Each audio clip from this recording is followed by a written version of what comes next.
So it's the 21st of September 2023, and they call this day the autumn equinox. So on this day, the length of the day is the same as the length of the night.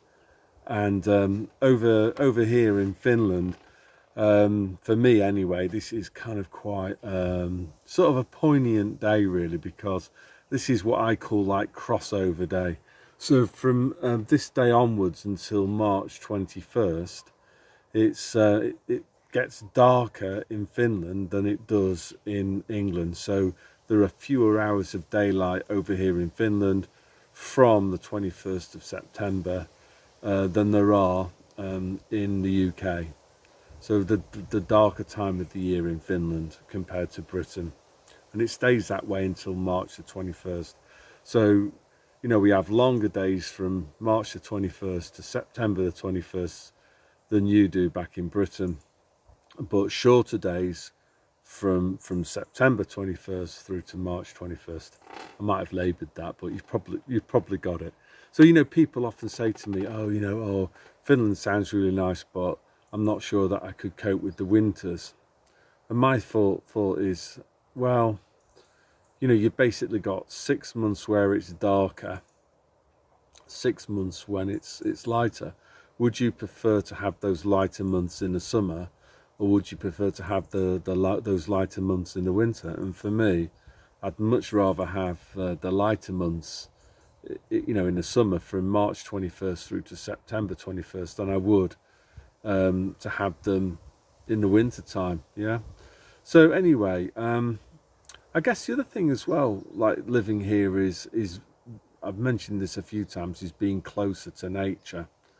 So and then also, and I think that's important because the more we can kind of switch off from Babylon, what Rastafarians would call Babylon, materialism, status symbols, all of that, move swiftly to your next shopping destination. And the more we can reconnect with nature, I think the happier we are. So over here, you know, there's always something happening, you know, to do with the nature, because you have such extreme differences between the seasons. You know, it can be, I don't know, plus 35 in the summer, and I don't know, minus 30. Hopefully not minus 35 in the winter. You know, so a 60-70 degree difference in temperature. So there's always something happening here, nature-wise. The changes in the season are quite dramatic. So at this time of the year, it's like mushroom season. I didn't really know much about mushrooms in Britain, apart from, you know, not that I ever engaged in this myself, but people would talk about, you know, these like special mushrooms, let's call them. So anyway, what I'm going to do today is like take you into the forest, and I'll show you what's there. It's like amazing what's there, because I think that's another thing as well, is that you know, like the people that call themselves preppers, don't they? Like, you know, try to be self-sufficient, and that can involve growing things. But you know what I love over here is that there's loads and loads of free food that you can just get, and I'll show you that. I'm making some pizza dough. I made some yesterday, and it's kind of, I'm going to go for like more of a Neapolitan style. So I want it to ferment for a while, for I don't know, at least 24 hours. Anyway, so I want to make a ham and mushroom pizza using some wild mushrooms from the forest. I just want to show you like what's there, and it's, yeah, I promise you, it's amazing just to see what's there. So I'll stop the video now, and then we'll go to the. So welcome to the forest. Yeah, there's all sorts of stuff in here. In terms of animals, there's elk, there's deer, there's wild pigs, there's snakes. So you know, that's why I've got my Wellington boots on. Yeah, there's all sorts of stuff in here, even bears. Actually, there was a bear seen here last winter somewhere in this forest. So yeah, it's all cool. Actually, I read, this is I'll actually put in a copy of this article. I shouldn't laugh really, because it's a true story, but the newspaper today, of all days, it reported that the body of an old lady was found in a forest up north in Oulu. And the police think that what happened was that she got lost, and basically she just starved to death because she went into the forest to pick cloudberries. I think it was actually more of a swamp to pick these really prized berries, and obviously she must have got lost inside the forest and couldn't find her way out, and then died. So yeah, there's all sorts of, the forest is fantastic. But there's all sorts of things that you need to be kind of careful of. And obviously in the case of mushrooms, you need to know exactly what you're picking as well. So there's, I don't know, there must be thousands of different varieties of mushrooms. Today I'm only going to be picking two, and I'll show you these two types of mushrooms as I pick them. So this first one now in my hand is in Finnish they call it tatti, and you can identify it. There's various types of them because they don't have gills on the underside. They have like a smooth surface instead, and all of these tatties, none of them are poisonous. So I don't know which type of tatti this is, but because it doesn't have gills on the underneath, I know that it's not going to be poisonous.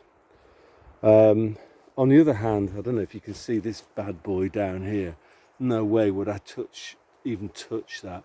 Generally speaking, white mushrooms in the wild, they tend to be the dodgy ones. You can see here.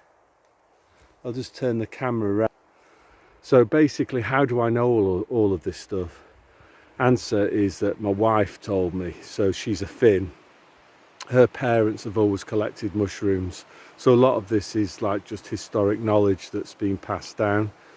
My wife and her mother, my mother-in-law, they went to a Finnish a course in Finland about mushrooms like last winter time. So yeah, and it just confirmed all of their knowledge that had been passed down. I think in English this type of mushroom, I think they call it porcini. So it's quite a highly valued mushroom in Italy. I'm not sure if you can actually see them in the UK or not. Somebody can tell me in the comments whether you see these tatti or porcini mushrooms in England. Something else that you can see all over the forest is these blue things. So these are blueberries, and yeah, they are delicious. These red ones are called lingonberries. These are also, you know, very good for you, full of vitamin C again. They're a little bit tartar.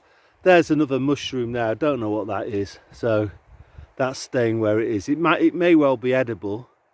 This one I do know, it's extremely dangerous. It damages your central nervous system. It's domed when it's small, and then as it grows bigger, it gets a flat top. So yeah, these damage your central nervous system, so I'm not touching those. I'm on my way back home now, but I just thought I'd show you this. There's loads of wheat fields, barley fields, oat fields, and it's now like, well, the very last of the harvest actually. So I think it's been a pretty good harvest this year in Finland. So long may it continue. And there's some more wheat here. That's the thing that I like about Finland, is that land's used. It's not, when I used to live in Surrey, it was quite exasperating really. You'd see a lot of farmland and all that there'd be on it was just like horses, which is, if I'm being honest, I don't think that is a luxury that Britain will be able to keep going for that much longer. So I'm back home now, and I thought I wasn't going to get any of this second type of mushroom that I was looking for, this cantarelli. Couldn't find it anywhere. Anyway, just as I was coming back to the house, I remembered that there were some growing in our back garden, and guess what?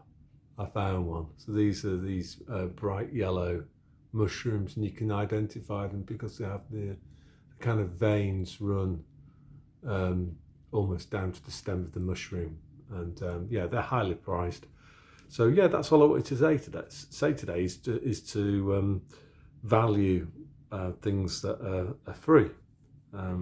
economists used to call them like environmental goods, goods that aren't bought and sold in conventional markets, things that you can get for free, like these mushrooms. You know, it's a mistake not to have put any value on them just because they have a market price of zero. Although, you know, if you sell these, if you were to sell these on, they would command a pretty high price. So maybe they aren't an environmental good at all. Anyway, waffling on there. So see you next time. So God bless.